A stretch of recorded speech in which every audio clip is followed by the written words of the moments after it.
That's interesting. So when I wrote the script, it was based off of a short that I had written based on a writing prompt. So years ago, I bought a book from Barnes Noble. It was a writing prompt book that had like 300 writing prompts in them, and that just happened to be one of the writing prompts that I started on and wrote the whole thing. And so when I started kind of coming and being with Coastal Independent Films, that was one story that I was like, man, I remember this story that I wrote. I had to go dig it out of the like my bin and find it. But once I found it, and I was like, oh, this would work. And yeah, that was pretty much the process. At that point, it was taking the story that was there and just kind of flushing it out and creating the script and creating all of the nuances, because it was only a one page in the writing prompt. And so I had to take the one page and turn it into a full script.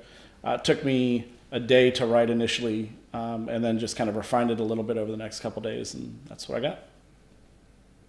got. So the photo shoot scene was a lot of, there was planning that we had done to figure out how we were going to do it, because we wanted it to look like it was, this family that was coming in for a portrait. And I had a white backdrop, so we brought that in, and we actually ended up shooting it at Rotopat's barn. And we were like, well, we can't get close enough to where we can crop out kind of all of the like the metal in the barn, and there wasn't enough of the sheet for the backdrop. So luckily, Patrick Herman actually had these, I don't know, they looked like wood, wood stenciled, I don't even know, screens. And so we actually ended up propping them up against the walls. And it just, when we put it into the camera and started looking at it, it was like, oh my gosh, this actually looks like it's a photo studio. It looks like somewhere that people are going to get their photo taken. But that was a really interesting one for me. Man, it's all fun.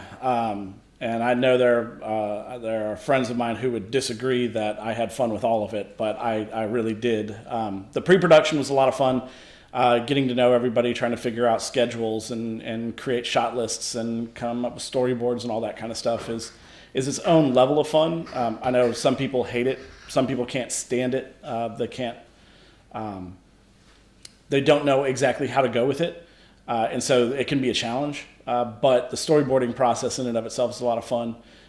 Coming up with all the other documents, the crews list, the cast lists, all those kind of things. Narrowing down locations. We shot at a bunch of different locations.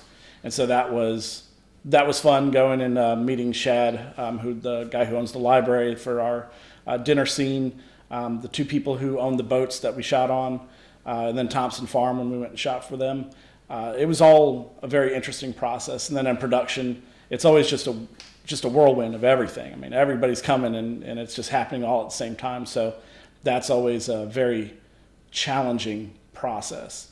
But post-production always becomes its own weird entity, because you can get stuck as we did for quite some time, trying to work on the audio, whether it be enhancing some of the sound effects or whether it was waiting for music or coming up with music.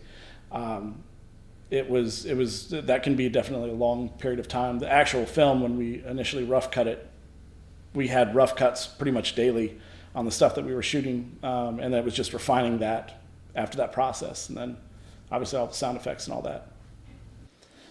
So for me, directing is probably the thing that I enjoy the most, just because I can take something that's on a sheet of paper, I can take that script and actually turn that into a film and something that's the moving pictures and expressing, what those pages are actually looking like in my mind. So when you arrive on set after you've broken down the script, after you've created your storyboards and you've contacted all the locations and you've contacted all of the characters and all of the actors and all of that, you arrive on set and it becomes this challenge, this incredible whirlwind, as I like to put it, of just everything happening at once in this glorious moment. And you're kind of there trying to make sure that that glorious moment that your actors are doing is captured on film. When did you first realize? Favorite memory on set? That's a tough one because there were so many great like individual moments that we had. I will say one of my favorite was the fact that Mark Kohler, his wife, Tamara, she was actually on the boat that Blake and Jade were driving and Abigail were on. And when we wanted to go from place to place, she would drive the boat. And then when we wanted to make it look like Blake was driving, she would get into the little cabin underneath the steering column and she would just hide there while we filmed. And it was just, it was something that you look back and you go, man, I can't believe somebody was willing to do that. But that was just amazing. And, I was appreciative that they let us use the boat, let alone, go to those lengths to make sure that we were all safe.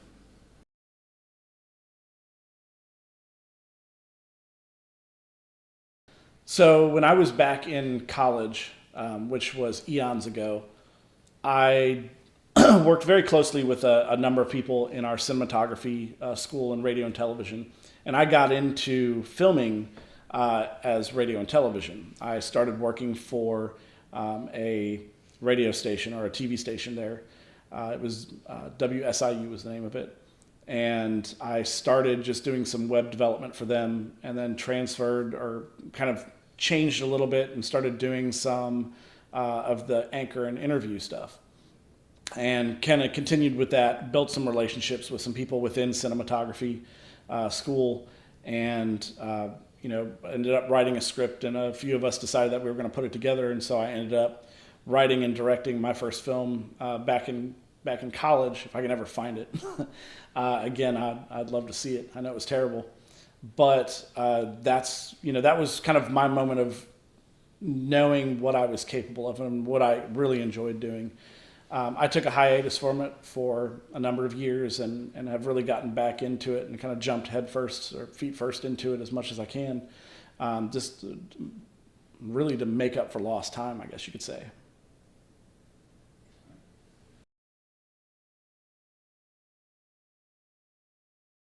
What does the future hold? The future is unwritten.